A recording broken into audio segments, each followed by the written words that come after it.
A reading from Isaiah chapter 9, verses 1 to 7. Nevertheless, there will be no more gloom for those who are in distress. In the past, he humbled the land of Zebulun and the land of Naphtali, but in the future, he will honor Galilee of the nations by the way of the sea, beyond the Jordan. The people walking in darkness have seen a great light. On those living in the land of deep darkness, a light has dawned. You have enlarged the nation and increased their joy. They rejoice before you as people rejoice at the harvest, as warriors rejoice when dividing the plunder. For as in the day of Midian's defeat, you have shattered the yoke that burdens them, the bar across their shoulders, the rod of their oppressor. Every warrior's boot used in battle and every garment rolled in blood will be destined for burning and will be fuel for the fire. For to us a child is born, to us a son is given, and the government will be on his shoulders, and he will be called Wonderful Counselor, Mighty God, Everlasting Father, Prince of Peace. Of the greatness of his government and peace there will be no end. He will reign on David's throne and over his kingdom, and establishing and upholding it with justice and righteousness from that time on and forever. The zeal of the Lord Almighty will accomplish this. Here ends the reading. Today, we celebrate the third week in Advent, where traditionally we have the theme of joy. And on an Advent wreath, many churches will join us today to light a pink candle.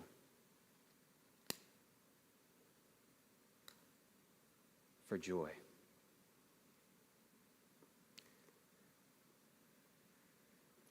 When I have celebrated Advent many different times, it's struck me this year that really these themes build on each other. Hope, peace, joy, and then coming is love.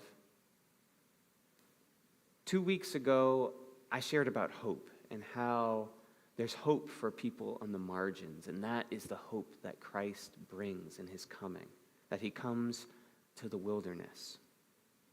Last week, Terry taught about peace and looked at the story of Elizabeth and Zechariah, focusing on this passage, Luke 1:79. Yes, there are 79 verses in that chapter. How God's mercy guides us on the path of peace. So Advent starts on the margins, offering hope to people who feel excluded or far away. It's an invitation to believe that God can be near when we feel distant from him. And then, like the rising sun, God leads us to walk in peace toward Christ, our center. As we pursue God by faith in hope, we find peace that God will make things right and welcome us broken ones as we draw close. That God will restore justice and will bring together all the broken things, even our own broken pieces. And then today is about fulfillment. Hope and peace point to what is to come. Joy is what we experience when the promise is made real, when that which was hoped for comes to pass, when the prophecy made of a coming king, of oppression's end, of God with us, comes to life. Our second reading will be from Luke chapter 2. There were shepherds living out in the fields nearby, keeping watch over their flocks by night. An angel of the Lord appeared to them, and the glory of the Lord shone all around them, and they were terrified. But the angel said to them, "Do not be afraid. I bring you good news that will cause great joy for all the people. Today, in the town of David, a Savior has been born to you. He is the Messiah, the Lord. This will be a sign to you. You will find a baby wrapped in cloths and lying in a manger." Suddenly, a great company of the heavenly hosts appeared with the angel, praising God and saying, "Glory to God in the highest heaven, and on earth peace to those on whom his favor rests." When the angels had left them and gone into heaven, the shepherds said to one another, "Let's go to Bethlehem and see this thing that has happened, which the Lord has told us about." So they hurried off and found Mary and Joseph and the baby who was lying in a manger. When they had seen him, they spread the word concerning what they had been told about this child. And all who heard it were amazed at what the shepherds said to them. But Mary treasured up all these things and pondered them in her heart. The shepherds returned, glorifying and praising God for all the things they had heard and seen, which were just as they had been told.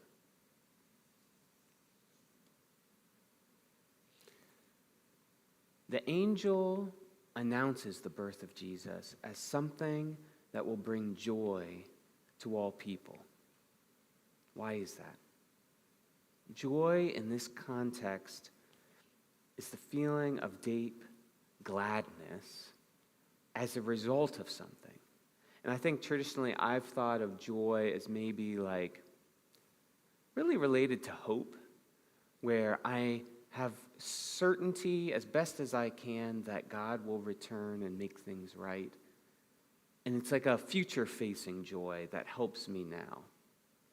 But as I was thinking about joy here, and as I was looking at other places where this Greek word, chara, I got to use my little thing going on, where it's used, it really struck me that this is about something that's already happened.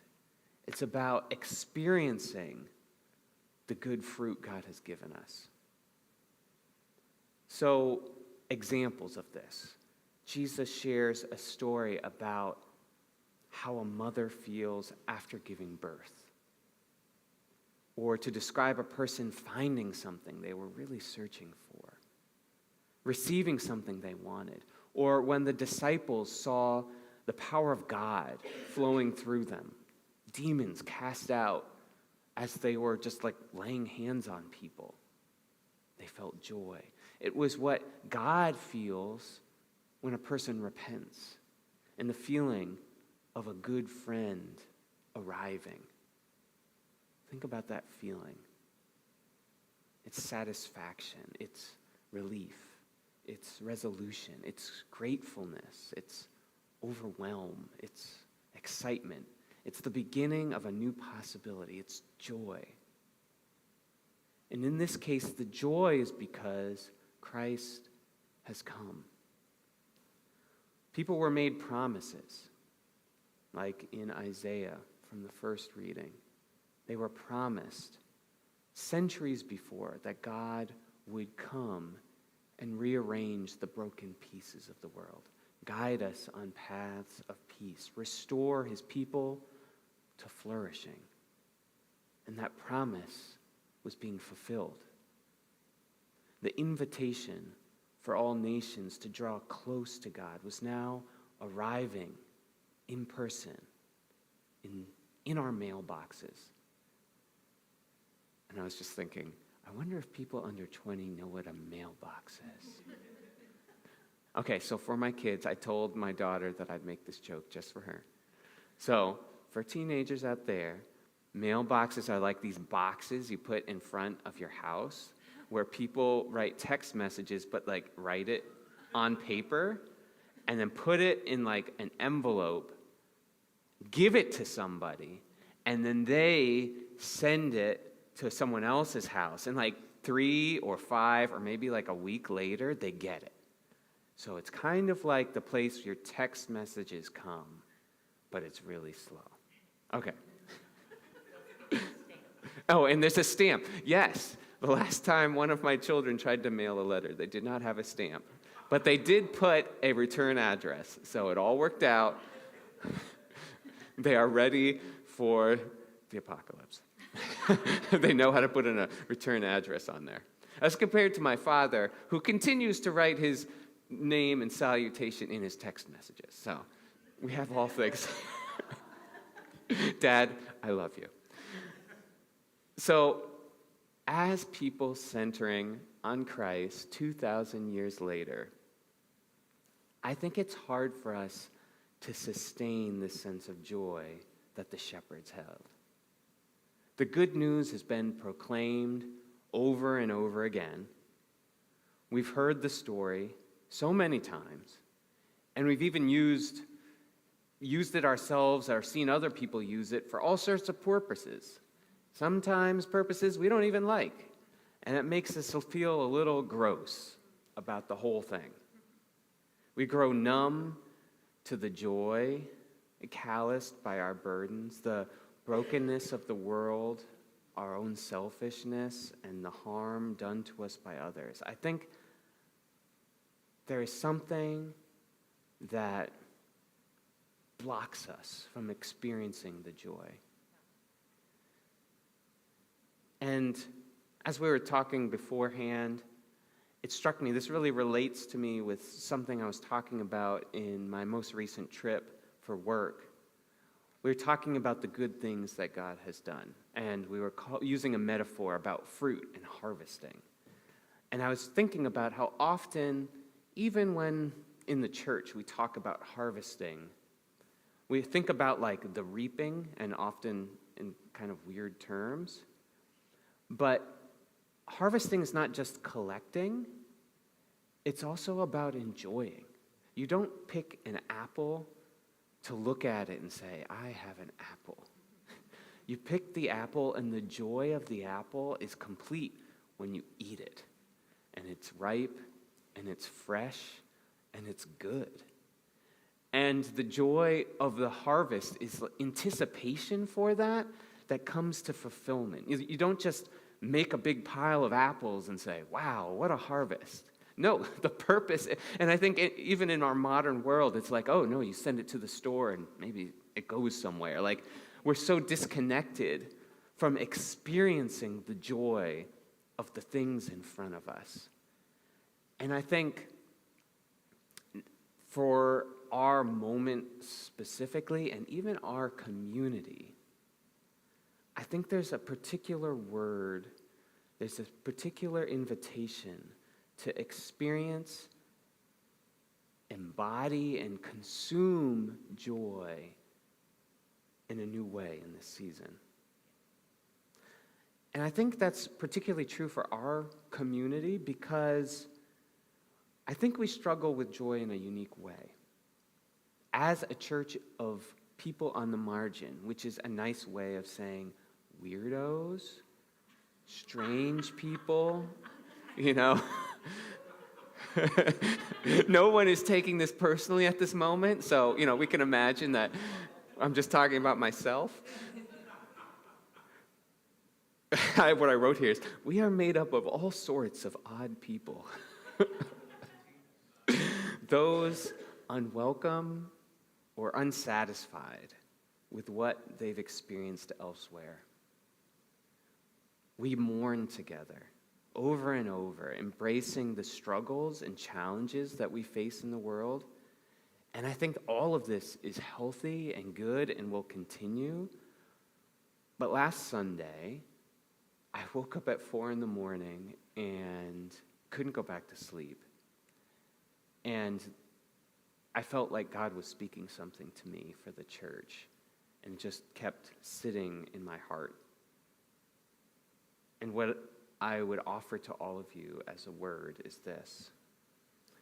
It is time for us to remove the garments of sorrow and the weights of brokenness shackled to our feet. It is time to put on the garments of joy.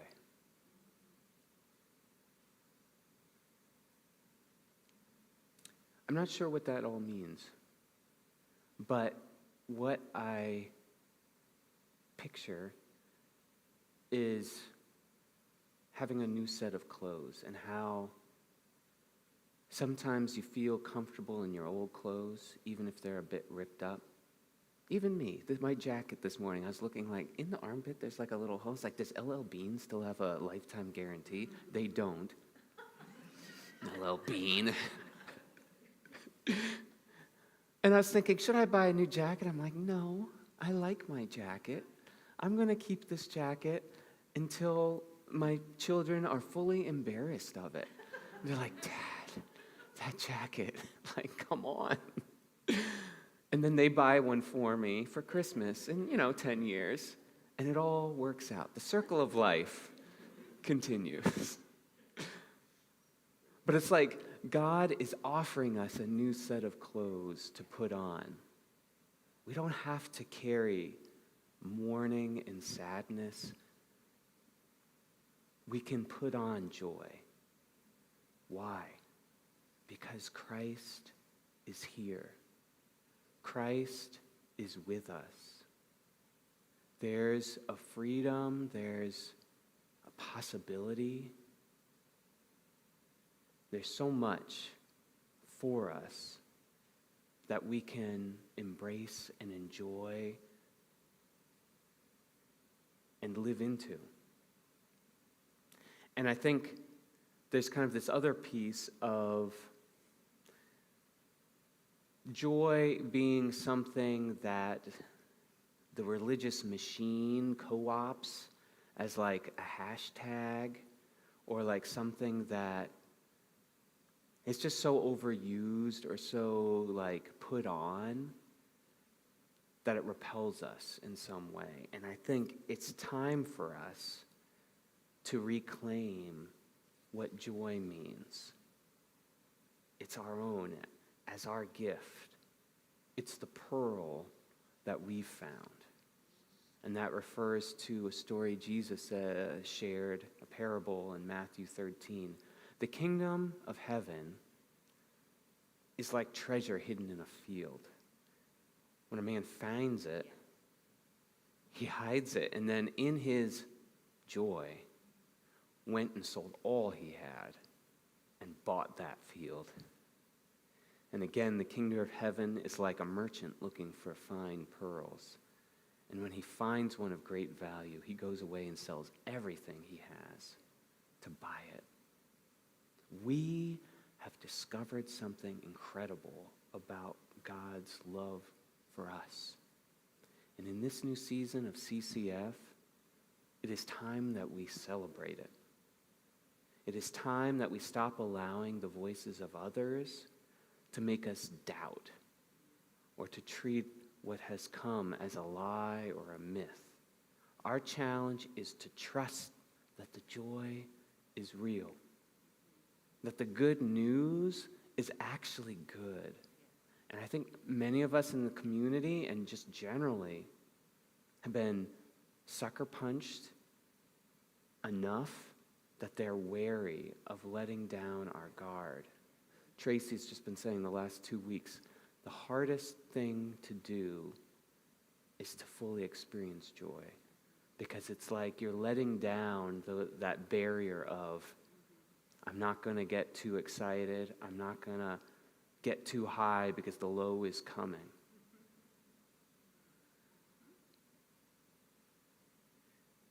We don't need to borrow a joy that's contrived or forced, but we're being asked to truly allow ourselves to experience the joy of Christ's coming.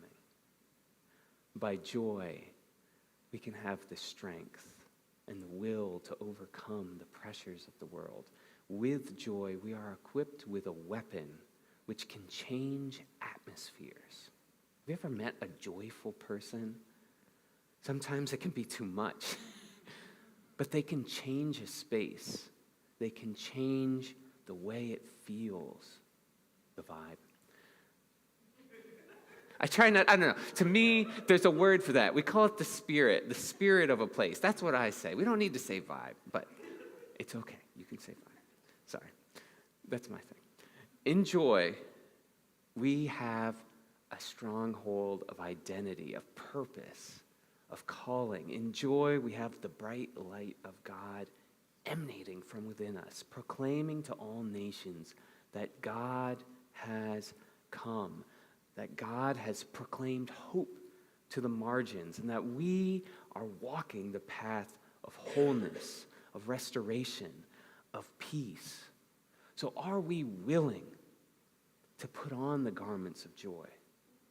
Or are we more comfortable keeping on a few undergarments of cynicism, of hopelessness, of fear, of anger? Are we ready to celebrate the coming of the Christ to the margins? Can we celebrate that we do belong truly in God's house, regardless of what others say? We don't need to hope for it. We don't need to pray for it. We don't need to imagine someday. We belong.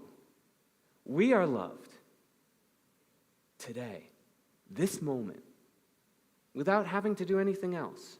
Can we celebrate that we are free from obsessive rule following and assessment, and we can simply run into the adventures that God has for us?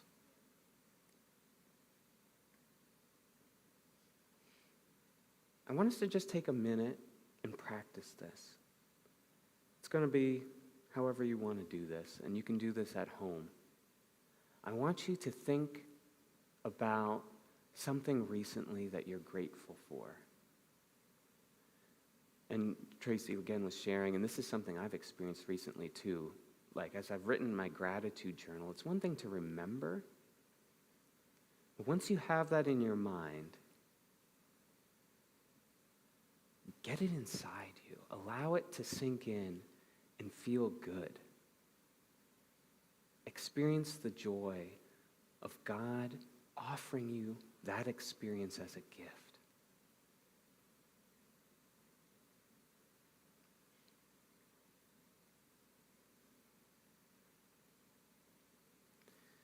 For me, it's seeing the snow on the trees this morning.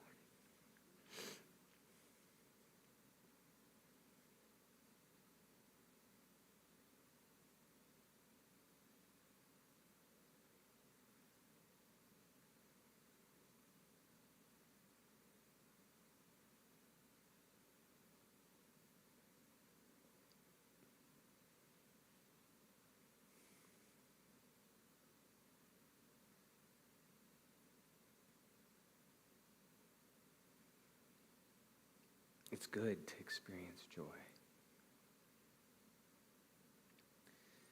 For next year, our word for Cornerstone is expansion. And I believe to expand, we need to maintain our rooted identity as the people called to hope from the marginal places. We need to walk in peace, confidently living out the coming kingdom where all things will be made right.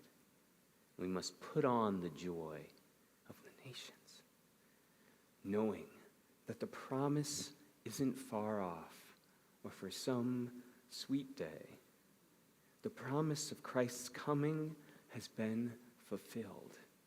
The Spirit is with us, and joy will be our aroma as we love God and love others fearlessly. Joy to the world.